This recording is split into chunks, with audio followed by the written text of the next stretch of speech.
I'm Dr. Jasmine Francis, and I'm from the Ophthalmic Oncology Service at Memorial Sloan Kettering Cancer Center. I have no financial interests or commercial relationships. I will not be describing the off-label use of any devices, and I will be briefly touching on the off-label use of chemotherapy. Cell-free DNA is composed of extracellular DNA circulating in the blood or bodily fluids that are listed here. A fun fact is that fetal DNA comprises approximately 3 to 6% of maternal plasma cell-free DNA. Another example of cell-free DNA is circulating tumor DNA, which is DNA carrying a specific tumor alteration. It is sourced from necrotic or apoptotic tumor cells. It has a short half-life, and it is cleared through the kidneys or the liver. And the last term to know of is variant allele frequency. This is the proportion of variant alleles to total number of wild and variant alleles, and it's a proxy for tumor fraction.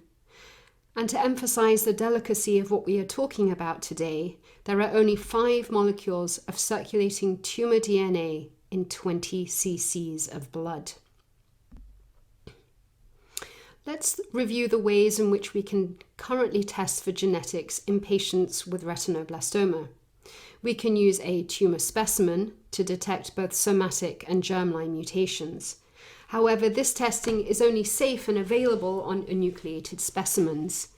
We can non-invasively use blood to detect germline mutations, and this is the basis for hereditary genetic testing.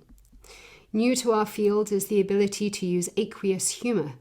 Groups have published their capability of detecting CNVs or somatic mutations, but remember, this still requires an invasive procedure into an eye, meaning a needle through the cornea into the anterior chamber, to be able to test for this.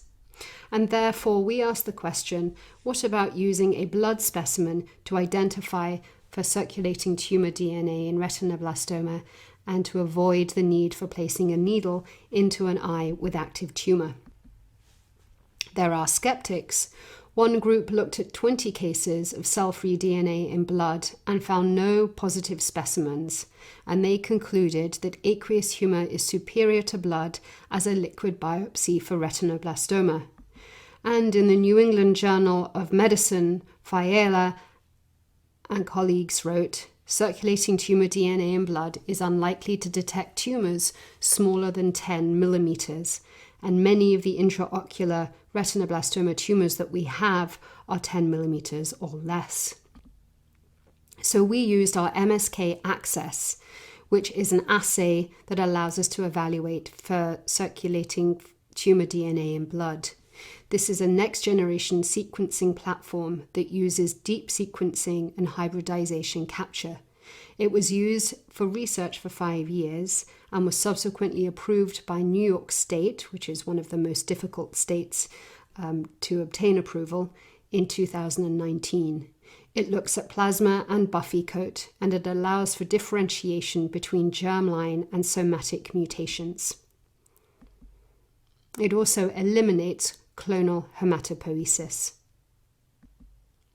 The platform interrogates 129 different genes that are known to cause cancer, including the RB1 gene and all of its exons, and it's been validated in over 25,000 solid tumor cases.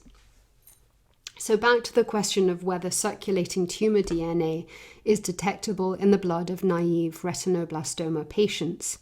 And the answer is yes, and we have 3 publications that support this, and I would like to review for you the findings that we have. So in looking at this in further detail, first we looked at the concordance of somatic mutations with the gold standard, meaning solid enucleated specimens versus liquid cell-free DNA in blood. And we looked at a total of 14 samples, and in all 14, the concordance was there, meaning that our concordance was 100%. Let me walk you through some of the other results. Of 19 naive, meaning they have not received prior treatment, patients, 16 were positive and had detectable RB1 mutations. Their variant allele frequency ranged from 0.09 to 12.6%. And of these 19, 3 of them were negative. Interestingly, the negative patients had tumors that were predominantly involving the vitreous and had subretinal seeding and not the retina. And it's believed that vitreous disease lacks access to blood, and therefore this may explain why DNA alterations could not be detected via blood. The implication of these findings is that plasma RB1 cell-free DNA can be used to assist in the diagnosis and differential diagnosis of retinoblastoma. And perhaps, furthermore, it would be useful in eyes with opaque media or an obscured view into the back. One can imagine being asked to evaluate the eye of a child with a mature cataract and no view into the eye. And if one could diagnose an RB1 mutation via a simple blood test, one could caution against cataract surgery and save the child from the danger of having surgery where instruments enter into the eye. Now, how does this assay perform with true negatives, meaning eyes that do not have retinoblastoma? In our cohort of 3 Coates patients, 1 iris tumor, and 1 persistent fetal vasculature, all of them were negative, implying again that plasma RB1 cell-free DNA can be used to assist in the diagnosis of retinoblastoma and its simulating lesions. The next question: is cell-free DNA detectable in blood of RB patients with treated, recurrent, or growing tumors? We had 5 eyes having had IA treatment within 30 days and regression of tumor, and all of these were negative. We had 1 eye whom had a delay in treatment and tumor growth, and his cell-free DNA remained positive, and the VAF increased from 0.34% to 2.28%, demonstrating that as tumor grows, the variant allele frequency can increase. And then we had 2 eyes with tumor recurrence and intravitreous chemo outside within 30 days, and both of these were positive. The implication here is that plasma RB1 cell-free DNA may be associated with intraocular disease response, and untreated or recurrent/progressive disease may have detectable cell-free DNA. Let me show you in more detail what happens to cell-free DNA before and after intra-arterial chemotherapy.